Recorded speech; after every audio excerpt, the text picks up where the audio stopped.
Shalom, selamat pagi Bapak Ibu dan Saudara-saudari yang dikasihi oleh Tuhan Yesus Kristus.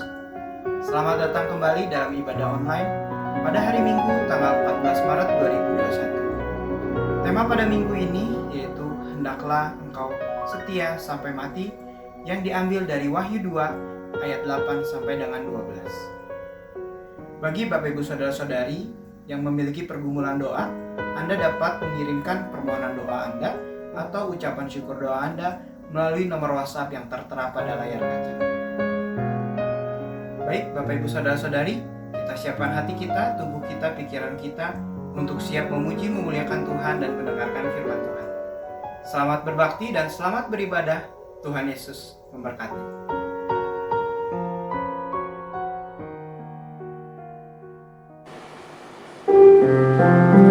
Jemaat Tuhan, jemaat IBC, dimanapun kita berada, mari kita menyembah Tuhan di hari Minggu ini, hari Sabat, ada tak hadirat Tuhan. Mari ambil satu dulu, kita pejamkan mata kita, fokuskan diri kita untuk menyembah Tuhan, memuji Tuhan.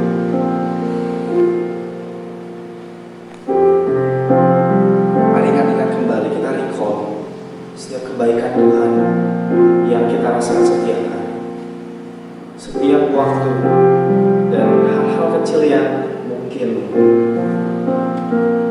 tidak kita sadari.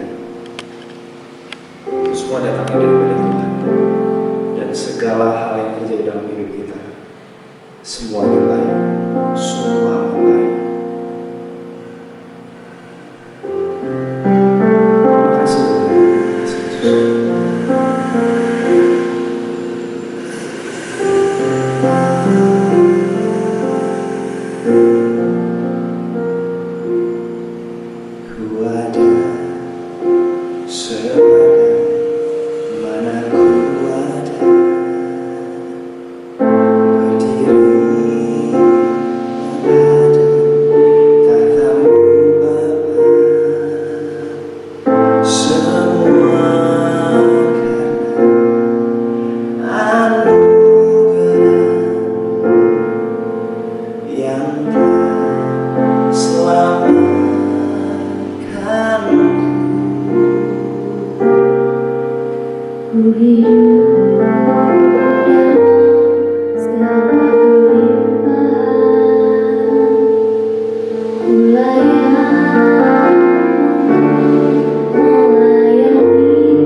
jalan keluar dalam hidup kami. Hanya Engkau Tuhan, firman pelita bagi kami, terang bagi jalan.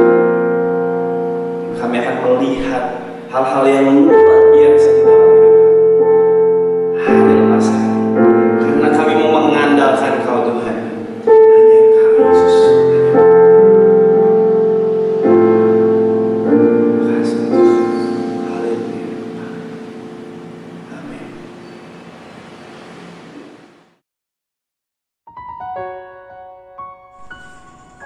Salam.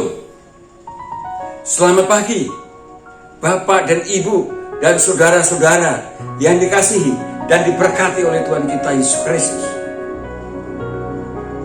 Pada pagi hari ini, mari kita akan membuka Alkitab kita masing-masing dari kitab Wahyu pasal yang ke-2 ayat 8 sampai yang 11. Mari kita akan membuka Alkitab kita masing-masing dari kitab Wahyu pasal 2 ayat 8 sampai 9. Ayat 8 sampai 11. Saya akan membacakannya. Dan tuliskanlah kepada malaikat jemaat di Smyrna, inilah firman dari yang awal dan yang akhir, yang telah mati dan hidup kembali. Aku tahu kesusahanmu dan kemiskinanmu, namun engkau kaya. Dan fitnah mereka yang menyebut dirinya orang Yahudi, tetapi yang sebenarnya tidak demikian. Sebaliknya, mereka adalah jemaat iblis. Jangan takut terhadap apa yang harus engkau derita. Sesungguhnya iblis akan melemparkan beberapa orang dari antaramu ke dalam penjara supaya kamu dicobai, dan kamu akan mendapat kesusahan selama 10 hari. Hendaklah engkau setia sampai mati, dan aku akan mengaruniakan kepadamu mahkota kehidupan. Siapa bertelinga, hendaklah ia mendengarkan apa yang dikatakan Roh kepada jemaat-jemaat. Barang siapa menang, ia tidak akan menderita apa-apa oleh kematian yang kedua. Bapak Ibu Saudara yang dikasihi oleh Tuhan kita Yesus Kristus, dari ayat yang 9 dan 10 saya memberikan tema khotbah pagi ini adalah gereja yang setia supaya tetap setia sampai mati, atau orang Kristen yang sudah setia supaya tetap setia sampai mati. Kan dikatakan dalam ayat yang ke-9 bagian A, dikatakan, aku tahu kesusahanmu dan kemiskinanmu, namun engkau kaya. Lalu ayat 10 bagian akhir dikatakan, hendaklah engkau setia sampai mati, dan aku akan mengaruniakan kepadamu mahkota kehidupan. Jadi orang-orang Kristen di Smyrna itu sudah setia, walaupun mereka miskin. Tapi kaya, artinya walaupun miskin mereka setia.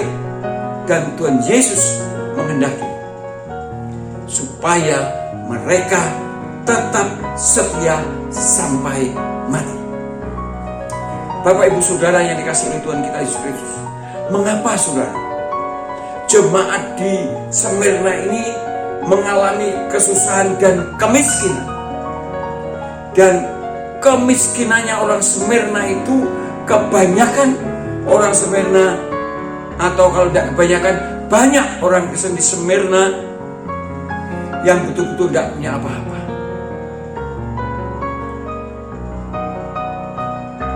Tapi mereka tetap setia, kaya dalam kemurahan, kayaannya tetap setia kepada Tuhan, tidak mau meninggalkan Tuhan. Saudara, mereka menderita karena difitnah. Perhatikan saudara, ayat yang ke-9 bagian B dikatakan, dan fitnah mereka yang menyebut dirinya orang Yahudi, tapi yang sebenarnya tidak demikian. Sebaliknya mereka adalah jemaat iblis, difitnah oleh orang-orang Yahudi yang belum percaya kepada Tuhan Yesus Kristus. Apa fitnahnya? Yang pertama, orang-orang yang dituduh kanibal ketika mengadakan perjamuan Tuhan, menggunakan anggur, dituduhkan adalah darah, yaitu darah bayi-bayi. Ketika orang-orang Kristen mengadakan perjamuan kasih, mereka tuduh adalah pesta seks. Wow, saudara, ini suatu tuduhan yang keji sekali, saudara. Fitnahan yang sangat keji. Kemudian juga karena hal seperti itu, orang-orang Kristen juga mengalami kesulitan. Ada yang di PHK karena ketahuan bahwa dia percaya Yesus. Bagi yang mencari pekerjaan dipersulit kalau tahu itu orang Kristen.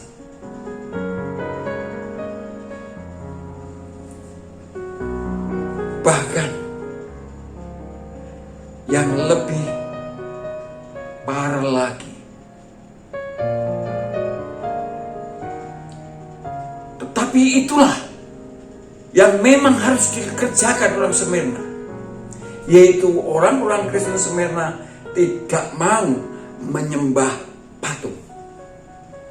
patung kaisar.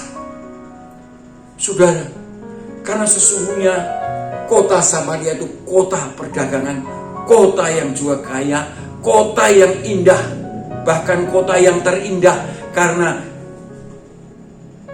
provinsi Smyrna adalah pertama kali yang dekat dengan kaisar, yang sangat diperhatikan, sangat dikasihi oleh kaisar, sehingga kota itu dibangun begitu indah, sehingga menjadi kota yang juga sungguh-sungguh penduduknya makmur.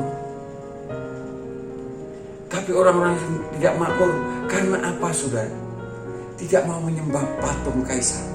Jadi patung kaisar dipasang di sana untuk disembah oleh orang-orang Smyrna, dan orang-orang Kristen tidak mau. Karena tidak mau, jikalau ketahuan,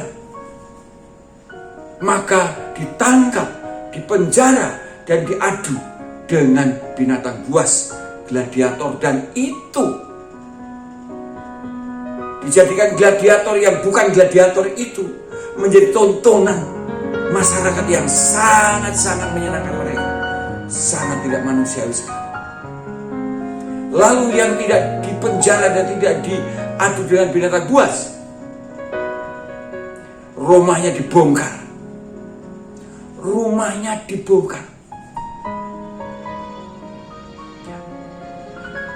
Barang-barang dirampas dan orang yang suruh pergi saja. Itu sebabnya di situ yang nampak kaya dalam miskin tapi kaya. Bagaimana? Karena dia tetap percaya Tuhan dan tetap saling menolong saudara-saudaranya yang mengalami masalah-masalah itu, sehingga semuanya bisa akhirnya menjadi sepertinya semuanya menjadi bareng-bareng menjadi orang miskin, saudara. Itu sebabnya, saudara, menurut sejarah yang paling banyak martir itu dari Smyrna. Dan yang mau tidak mau membawa pengaruh yang luar biasa.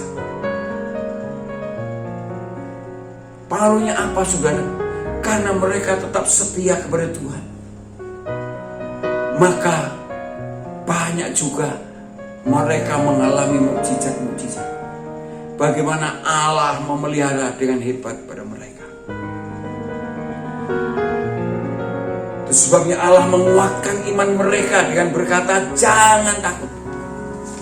Berkata, jangan takut, perhatian 10. Jangan takut terhadap apa yang harus engkau derita. Allah minta supaya mereka tidak takut tentang penderitaan yang mereka alami. Karena dikatakan Allah berkata demikian. Sesungguhnya iblis akan melemparkan beberapa orang dari antaramu ke ke dalam penjara supaya kami dicobai, dan kamu akan beroleh kesusahan selama 10 hari. Rupanya itu diizinkan oleh Allah, situasi itu memang diizinkan oleh Allah. Yang akhirnya menjadi kesaksian yang hidup bagaimana Allah bekerja di tengah-tengah penderitaan. Dan Allah menjanjikan 10 hari. Waktu yang tidak lama dan juga tidak singkat. Waktunya Allah. Waktunya Allah. Itulah sebabnya Bapak Ibu Saudara yang kasih Tuhan, kalau saudara-saudara mengalami penderitaan, jangan takut. Sebab ada waktunya, hanya 10 hari. Ada awal dan ada akhir. Dan itulah sebabnya saya dan saudara harus tetap setia dan kaya di dalam Tuhan. Sehingga kita pun juga akan mengalami pemeliharaan Allah, kuasa Allah yang dahsyat, yang luar biasa dalam hidup dan kehidupan saya dan saudara. Dan saudara, orang-orang yang setia sampai mati ini dijanjikan oleh Allah untuk mendapatkan karunia mahkota kehidupan. Ada mahkota kehidupan. Artinya ada satu kesaksian yang luar biasa yang tidak bisa dimiliki oleh siapapun. Mahkota yang bisa dilihat oleh banyak orang. Bagaimana Allah berkarya karena mereka setia sampai mati, dan memang pada waktu setelah dipanggil Tuhan, mahkota itu semakin nyata. Dan dikatakan dalam ayat terakhir, yaitu barang siapa yang menang. Perhatikan saudara, barang siapa yang menang, ia tidak akan menderita apa-apa oleh kematian yang kedua. Artinya kepastian masuk surga. Tapi barang siapa menang, saudara, berarti ada kemungkinan orang-orang Smyrna juga, orang-orang Kristen di Smyrna tidak menang, tapi kalah. Sehingga mereka rela menyembah patung kaisar. Tapi yang tetap setia, saudara, pasti akan diselamatkan. Pasti mempunyai hidup yang kekal itu. Yang menang inilah yang membuktikan bahwa dia adalah orang-orang yang sungguh-sungguh percaya dan mempercayakan hidupnya 100% kepada Tuhan Yesus Kristus. Saya percaya bahwa mereka yang tetap setia sampai mati ini, mereka yakin bahwa hidup dan mati ada di dalam genggaman Tuhan. Seperti yang dikatakan oleh Tuhan Yesus Kristus, bahwa aku akan memberikan hidup yang kekal kepada mereka. Mereka tidak akan binasa, dan tidak ada seorang pun yang dapat merebut dari tanganku. Yohanes 10 ayat 28. Tidak ada. Dan keyakinan seperti itu, maka tetap percaya dan mempercayakan kepada Kristus, karena hidup dan mati ada di tangan Kristus Yesus. Bapak Ibu Saudara yang dikasihi Tuhan, mari kita renungkan firman Tuhan. Saya percaya sekarang saudara, di masa pandemi ini, saudara sungguh-sungguh tetap setia kepada Kristus. Dan kemungkinan saat ini, kalau menurut kitab Wahyu, memang akhir zaman sudah makin dekat. Sehingga sekarang ini, dari kecil baru sampai sekarang ini saya mendengar yang namanya pandemi. Kalau dulunya wabah yang terjadi di tempat-tempat tertentu, daerah-daerah tertentu, sekarang melanda seluruh dunia. Tidak pandang orang kaya dan orang miskin. Dan sudah banyak cerita bahwa COVID ini bisa mempermiskin banyak orang, mempersulit banyak orang. Pejabat-pejabat pemerintah pun banyak mendapat kritikan karena dianggap tidak mampu mengatasi COVID ini, sehingga juga tidak mampu mengatasi ekonomi, dan ini melanda seluruh dunia, saudara. Itu sebabnya yang saya katakan bahwa saatnya sekarang ini saya dan saudara adalah punya akal yang mengandung hikmat. Berdoalah setiap hari supaya saudara memiliki akal yang mengandung hikmat, sehingga dapat meniti kehidupan ini sungguh-sungguh mengalami pertolongan Tuhan, mengalami perlindungan Tuhan, mengalami bagaimana Tuhan membuka jalan keluar yang ajaib dan luar biasa. Dan jangan lupa yang pernah saya sudah sampaikan, di masa-masa sekarang yang sudah mendekati akhir zaman ini, yang sangat penting ada dua dalam kitab Wahyu. Yang pertama tadi yang sudah dikatakan pasal 17, akal yang mengandung iman. Tiap hari harus berdoa untuk itu. Dan yang kedua yang ditulis dalam Wahyu pasal 14, di mana saya dan saudara, bagaimana anak-anak Tuhan tetap taat dan setia menjadi pelaku firman Tuhan, sehingga betul-betul akan mengalami seperti yang dikatakan kepada gereja di Philadelphia, mengalami perlindungan dari Tuhan, perlindungan Tuhan untuk melindungi dari bencana yang menimpa seluruh dunia ini. Ini baru pertama COVID ini. Saya tidak tahu yang kedua gimana. Bagaimana kuda hitam, kuda putih, kuda kuning, kuda hijau, yang semuanya itu diizinkan oleh Allah untuk melakukan sesuatu yang membuat umat manusia menderita.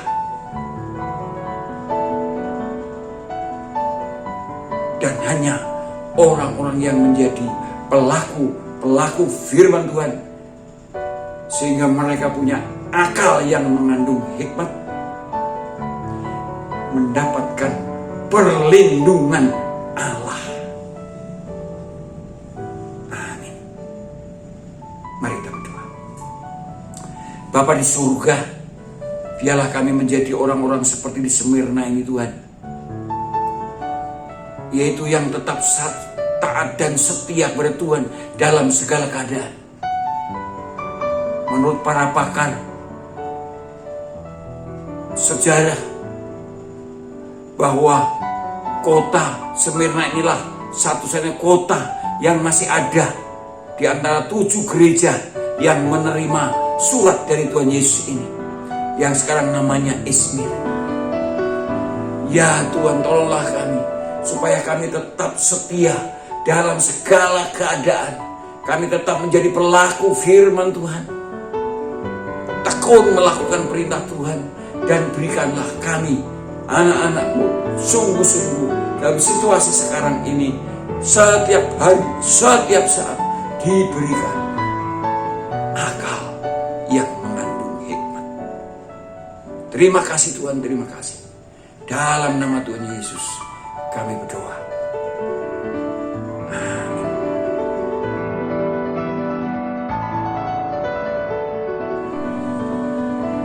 Setelah kita memuji Tuhan, memuliakan nama Tuhan, dan mendengar firman Tuhan, mari kita akan mengakhiri ibadah ini dengan doa syafaat dan doa berkat.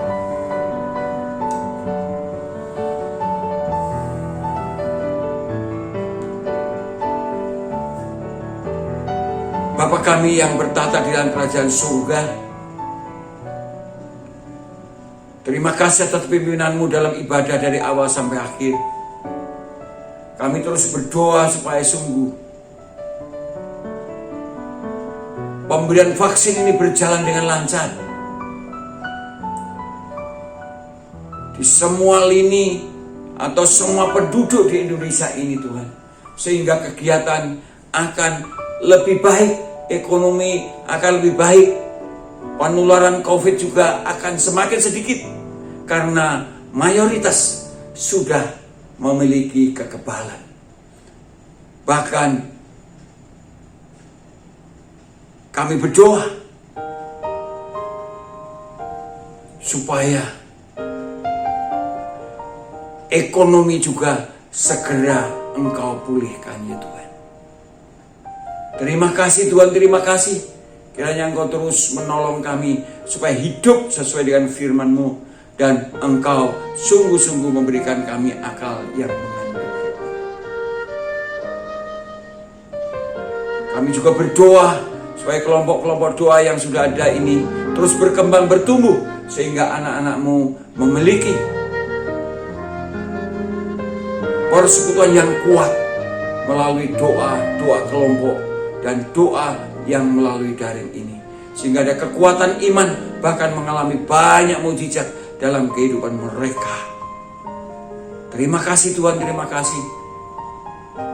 Dan kami berdoa kiranya damai sejahtera Allah yang tidak sama dengan dunia memberi nyata dalam kehidupan anak-anak-Mu. Kasih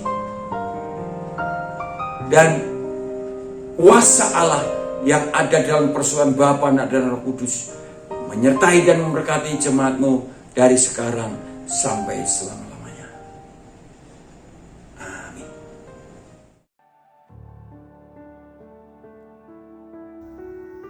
Shalom keluarga ABC, semoga ibadah online pada hari ini dapat memberkati kita semua. Izinkan pada kesempatan kali ini, saya ingin memberikan beberapa informasi terkait kegiatan di IBC. Yang pertama, IBC mengucapkan selamat ulang tahun kepada Bapak, Ibu, Saudara-saudari yang berulang tahun di minggu ini. Kiranya Tuhan Yesus memberkati. Yang kedua, update terus kerohanian kita setiap pagi dengan mengakses embun sorgawi renungan pagi keluarga IBC yang rilis setiap pukul 5 pagi hari melalui YouTube channel atau WhatsApp grup IBC. Yang ketiga, bagi IBC Kids, jangan lupa untuk beribadah secara online setiap hari Minggu pada pukul 8 pagi melalui YouTube channel IBC. Para orang tua diharapkan dapat mendampingi buah hatinya dalam pertumbuhan rohani melalui ibadah online ini.